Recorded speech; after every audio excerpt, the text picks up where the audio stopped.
Barbara Norris, leading change in the general surgery unit. It was 10 p.m. and Barbara Norris, nurse manager for the large general surgery unit at Eastern Massachusetts University Hospital, sat down at her desk to catch her breath. She had been on the unit since 6:30 a.m. but planned to stay for another 2 hours to help with the transition from the second to third shift and the orientation of 2 registered nurses from the float pool.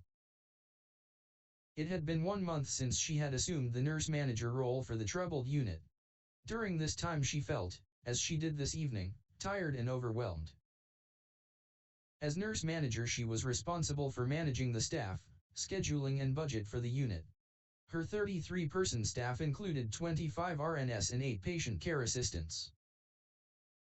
In her first month as nurse manager she had already lost 2 RNs, and in the 6 months prior to her joining the unit 3 RNs had left. But because of the recently instituted hiring freeze at EMU, Barbara was not able to replace some of these positions. The unit was short-staffed, stress levels were high and employee morale low. In fact, GSU had the lowest employee satisfaction scores and highest employee turnover rate among all of the departments at EMU. And although its patient satisfaction scores were average, they had been declining steadily over the past few years. Furthermore, GSU was infamous for its culture of confrontation, blaming and favoritism. Relationships were tense not only between the nursing staff but also with many of the unit's attending physicians. To make matters worse, overtime could no longer be offered due to additional cost-cutting measures. Hence, if one of her nurses was sick or needed to take personal or vacation time, Barbara could not offer overtime to her own staff to cover such absences but instead had to rely on RNs from the general float pool. But because floaters were not familiar with the unit, its specific procedures and care protocols, they more often than not had additional negative effects on staff dynamics and the quality of patient care. Nurse Norris. Barbara grew up in a small town in western Massachusetts. Both her mother and grandmother were nurses, and she developed a deep respect and admiration for the profession at an early age. By the time she entered high school she knew that she, too, like her mother and grandmother, wanted to be a nurse. After graduating with honors from the nursing program at Eastern Massachusetts University, Barbara began work at EMU. She worked in the emergency room for 4 years and moved to the trauma unit about 1 year before becoming pregnant with her first child. For the next several years she worked part-time, 1 or 2 shifts per week, had a second child and concentrated on raising her young family. Barbara returned full-time to the trauma unit and the profession she loved when her children were in grade school. When her 2 daughters entered high school, Barbara, too, was ready for a new challenge and began coursework for a master's program in nursing and healthcare administration. Her nurse manager, Betty Nolan, who was a mentor and friend, also encouraged her to pursue the master's in nursing administration. Shortly after Barbara completed her program, the nurse manager of EMU's general surgical unit announced her retirement. Although GSU's high turnover and low retention rates were common knowledge throughout the EMU community, Barbara applied for the position in part because she welcomed the opportunity to stay at EMU but also because she welcomed the challenge to try to turn the unit around. After a series of interviews with EMU's nursing director and administrative leadership, Barbara was offered the job. She consulted with her trusted friend and mentor, Betty Nolan, regarding the position in GSU, and Betty did not hold back or mince words. "Do not take the job," she cautioned. "GSU is a lost cause. Spare yourself the grief and aggravation." Barbara highly valued Betty's advice but was also looking for a new challenge in her career and saw the GSU job as an opportunity that was too good to pass. When Barbara accepted the job, nursing director John Frappuel congratulated her and said, "You're doing the right thing, Barb. I'm counting on you to turn this unit around and do it fast." Barbara thanked him for the vote of confidence but secretly worried that she had taken on more than she could handle. Also weighing on her mind was the hard, downward turn the economy had taken right around the time she accepted the job. All leading indicators suggested recovery was several months if not years away. EMU's revenue decreased sharply while costs continued to increase, and the hospital leadership had to make difficult decisions to guide the hospital through the economic crisis and to help it stay afloat. They enacted a hiring freeze, stopped all overtime allowance, and decreased shift differentials. The administration framed all of these measures within the context of the crisis and for the greater and longer-term good. But an overworked and stressed staff could not always muster the goodwill and foresight needed to take the long view, and tensions were growing in the halls of EMU. General Surgery Unit. The staff in her old organization, the Trauma Unit, was a close-knit group who worked well together as a team. Many of the nurses were friends, ate lunch or dinner together, and some also socialized outside of work. There was a helping culture within the unit, a tone set and finely calibrated by Betty, who was respected and well-liked. Betty had earned a reputation as a responsive manager who acknowledged her staff and sought their input on important decisions relevant to the unit. Soon after Barbara began as nurse manager in GSU, she received requests from 29 of the unit's staff members for one-on-one meetings, and she soon experienced firsthand the culture of conflict and blaming she had heard about. For instance, rather than helping and mentoring the newer nursing 2. Staff, the more senior nurses were often highly critical and complained about them behind their backs. And many of the unit's RNs, including both new and more tenured nurses, were frustrated with the PCAs and complained that they had inadequate training and skill sets.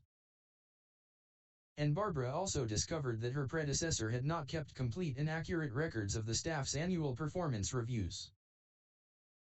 Barbara viewed regular informal check-ins and the more formal annual review as critical management tools. And she knew through her own personal experience how open communication and a transparent review system had contributed to her growth and development. Barbara decided to run an offsite for her GSU staff. At the very least, she hoped to provide a forum to begin discussion between members of the unit, but her larger hope was that the offsite would inspire the beginning of a turnaround for the unit. The offsite. Barbara stood in front of her staff that were not on duty and thus able to attend the offsite. She asked each of them to take a pen and sheet of paper from the basket that was making its way around the room and to write, anonymously, the 2 to 3 things that most frustrated or bothered them about the unit. She then collected all the responses and read them one by one to the group. Response after response identified lack of collaboration and teamwork, interpersonal and intergroup conflict, doctors who treated them like order takers rather than caregivers, administrators who cared more about money than patient care, favoritism, dissatisfaction with staffing levels and performance review procedures. Barbara was blown away by the amount of negativity. She got more than she bargained for with this exercise. After she had finished reading all the responses, Barbara asked if anyone would like to comment or follow up. Her request was met with complete silence. She asked again, this time becoming visibly flustered, but still there was no response, and just as Barbara was about to ask again, Megan Mahoney, a recent nursing school graduate who had been on the unit for 1 year, jumped to her feet and exclaimed, "You people have no idea how mean you are." During her month on the unit, Barbara observed Megan to be a very bright and affable nurse who cared deeply about her patients. And in turn, Megan seemed to receive a lot of positive feedback from patients and their families. Megan was upset with some of the senior nurses.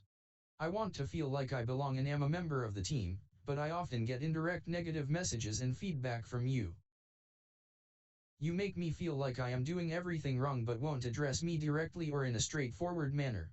Megan then shifted uncomfortably in place and her face flushed as she continued to speak.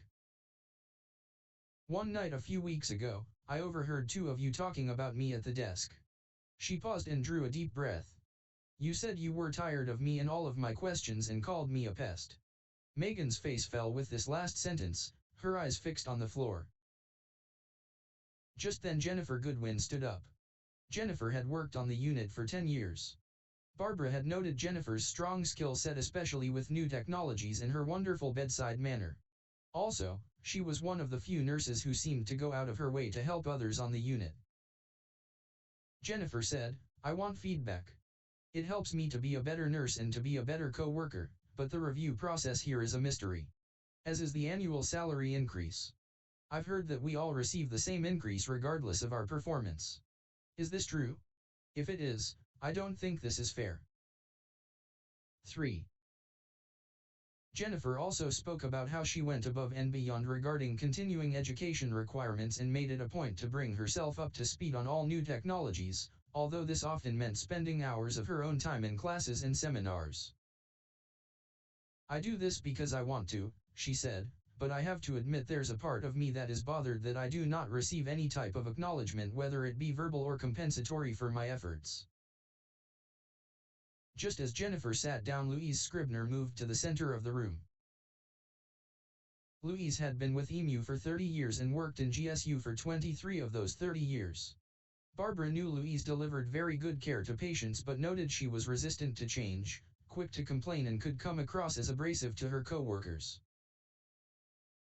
Louise opened by remarking, "Sometimes I feel like I spend more time tending to machines than I do tending to patients."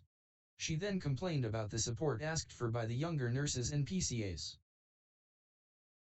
"I don't have enough time to do my own job," she exclaimed.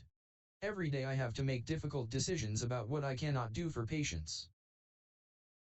I resent this because we have too few nurses in the ward, and because some of that staff is inexperienced to boot. I am put in the position of having to pick and choose the care I can give. And after all, isn't that why we are all here? To take care of our patients?"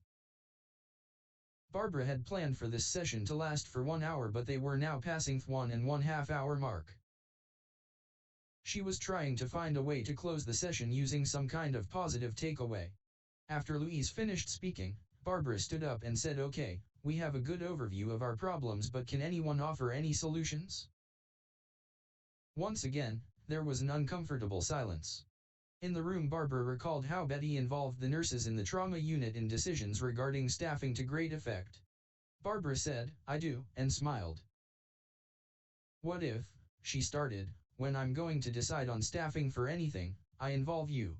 If you tell me, for example, we need someone to process paperwork on Saturday afternoons, I can immediately bring that back to a staff meeting and say this is what we have for full-time equivalent. We can either hire a nurse or we can take some of that money and hire a secretarial assistant. What do you want to do? It's your choice. This is how much money we have.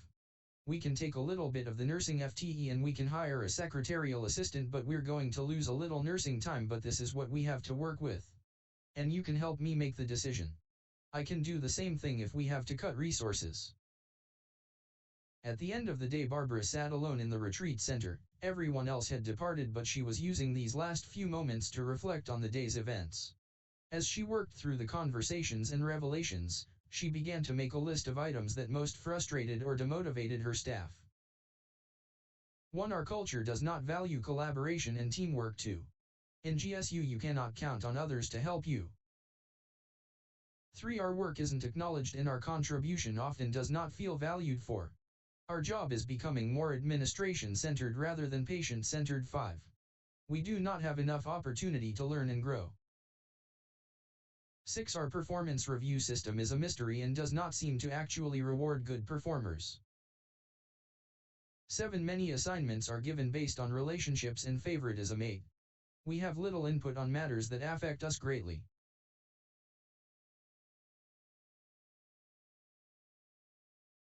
9. We feel no one truly defends our interests or advocates on our behalf. Barbara knew she had to set realistic, attainable goals for each item on the list. Could she talk to her director of nurses and seek a reprieve from the hiring freeze and get more staff for GSU?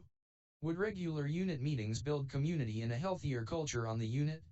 She knew she could. 4. Institute a fair and transparent review process, but she might not have any influence regarding making annual salary increases commensurate with the review outcome. Perhaps there were other forms of acknowledgement she could employ? What should she tell her boss who was awaiting a status report? 5.